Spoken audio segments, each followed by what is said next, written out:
Ini adalah kehamilan pada usia 8-9 minggu dari seorang ibu yang kemudian kontrol sebenarnya sudah beberapa kali ya dari sejawat yang lain. Dan ibu ini memiliki riwayat ovarium polikistik atau PCO, juga dengan berat badan yang cukup berlebih ya, obesitas. Lalu dia berkonsul dan menunjukkan hasil pemeriksaan sebelumnya yang menyatakan bahwa janinnya sudah tidak berkembang. Kemungkinan ya sejawat tidak mau terus terang menyatakan gitu, karena kan mungkin si ibu masih dalam fase denial ya, masih berharap bahwa sesuatu keajaiban bisa terjadi. Dari usia hamilnya dia harusnya 8 minggu 5 hari, tapi dari ukuran janin ini sudah berakhir 2 minggu yang lalu. Jadi ukurannya bertahan di 8 mili 6 minggu 5 hari. Jadi kematian embrio atau kematian mudiga sudah terjadi sejak 2 minggu yang lalu. Kemudian ya kita tunjukkan ya kondisi ini kenyataannya seperti apa. Kita tunjukkan kalau ada kehidupan, maka di sekitarnya itu kan ada aliran darah ya seperti ini, aliran darah Doppler. Tapi ini kan aliran darah di rahim si ibu ya. Sementara saat kita membidik ke arah jantung janin kan sudah tidak ada detak sama sekali, dan wujud embrio sudah nyaris hancur ya, sudah ya karena sudah terendam sekian lama dalam air ketuban. Biasanya malah sudah rusak. Ya, kita jelaskan kondisi seperti ini ya agar dia juga mengerti persiapan kehamilan berikutnya. Si ibu mau disiplin untuk diet, menurunkan berat badan, menjaga jangan obesitas. Jadi paling tidak kita mau tahu faktor pengentalan darah ya. Kalau hiperkolesterol kan darahnya kental.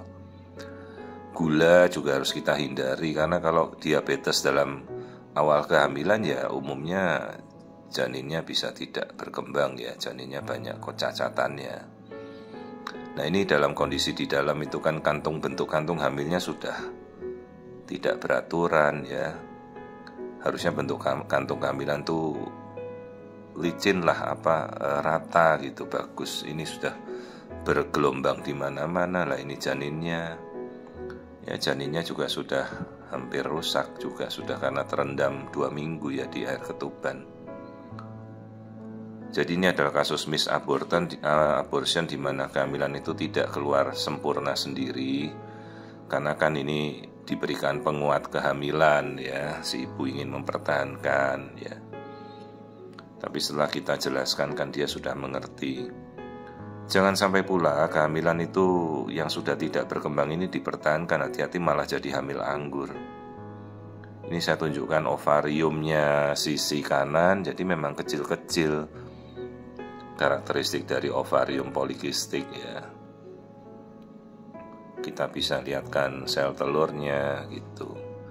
Jadi pada kasus-kasus ovarium polikistik itu kan sel telurnya kecil, jadi inti selnya itu kadang tidak bagus. Maka biasanya dalam kehamilan dia tidak mau menghasilkan penguat alami. Penguat alami itu dari sisa sel telur yang dibuahi ini menghasilkan progesteron.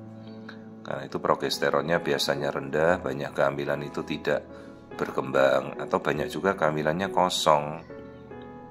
Karena dari kasus PCO itu inti sel telurnya biasanya tidak bagus. Jadi banyak terjadi blighted ovum atau kehamilan kosong. Tapi kali ini sebenarnya kehamilannya berjalan, hanya sudah tidak berkembang sejak 2 minggu yang lalu. Dan karena ini sudah 2 minggu ya kita anjurkan segeralah dievakuasi, apakah dia mau pakai obat untuk membersihkan atau dengan cara kuretase. Yang penting harus bersih. Baru kemudian pada perencanaan berikutnya mulailah kontrol diet dan berat badan gitu.